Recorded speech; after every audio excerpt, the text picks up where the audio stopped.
Bonjour à tous, c'est Benoît et je suis très heureux de vous retrouver aujourd'hui pour vous faire découvrir l'exposition canine internationale de Monaco. Une exposition qui avait lieu à l'Espace Fontvieille du samedi 11 au dimanche 12 septembre dernier. Suivez-moi, c'est parti.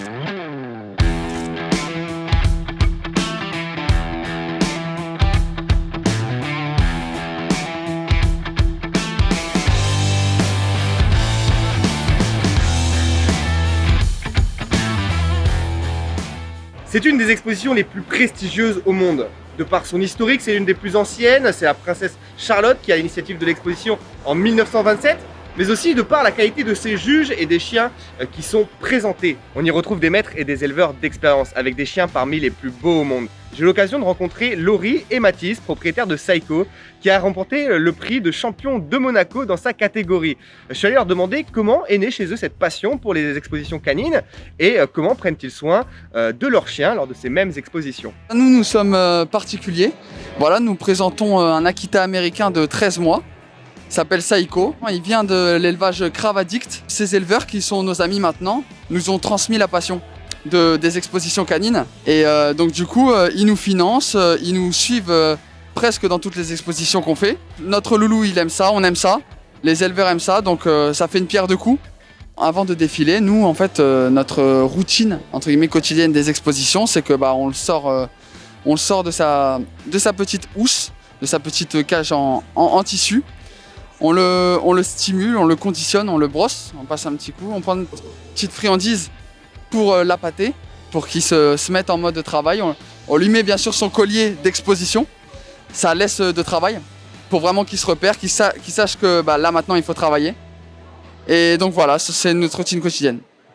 Vous l'avez compris, les expositions canines, c'est une histoire de passion, passion aussi du côté des organisateurs. Vous le savez, cette année, c'est une année particulière. Malheureusement, en raison de la pandémie de Covid-19, le public n'était malheureusement pas convié lors de cette édition. Et surtout, suite au décès de la baronne Elisabeth Anne de Massy, qui était la présidente de la Société canine de Monaco de 2011 à 2020, c'est sa fille, Mélanie Antoinette de Massy, qui en a pris la présidence. J'ai eu la chance de la rencontrer et de revenir avec elle sur les conditions de l'organisation d'un tel événement.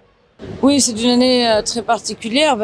Déjà, évidemment, par rapport au Covid et toutes les règles sanitaires, c'est compliqué. C'est compliqué pour tout le monde dans la vie du quotidien. Alors, pour organiser un événement et un événement international dans ces conditions, c'est pas évident. D'ailleurs, normalement, notre événement est toujours le premier week-end de mai. Et avec la situation, l'hiver passé, nous avons pris la décision, et heureusement la bonne décision, je pense, de déplacer l'expo en septembre, ce qui n'avait jamais été fait auparavant. Nous avons aussi, dans la dernière année, perdu des piliers de la société canine, donc ma mère, la baronne Elisabeth Anne de Massy, mais également notre secrétaire générale, Liliane Durando, qui était secrétaire générale depuis 1982. Robert Saïd, notre directeur technique, qui était directeur technique de la Société canine depuis 2011.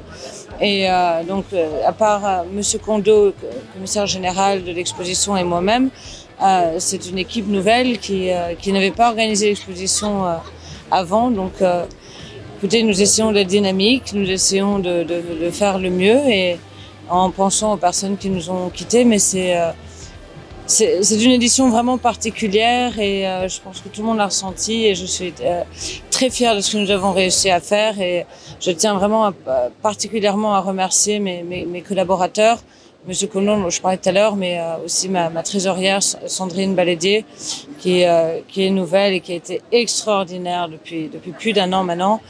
Gilles Daon, qui a repris donc la direction technique, qui n'est jamais venu à l'exposition, et ils sont vraiment des personnes remarquables, et toutes les équipes qui ont participé avec nous, sur la direction, le service technique de la SPM, de la mairie, la SMA, les restaurateurs, le Café de Paris, le Monte Carlo Country Club, tout le monde a été d'un grand soutien, et ça m'a énormément touchée, et je tiens à les remercier.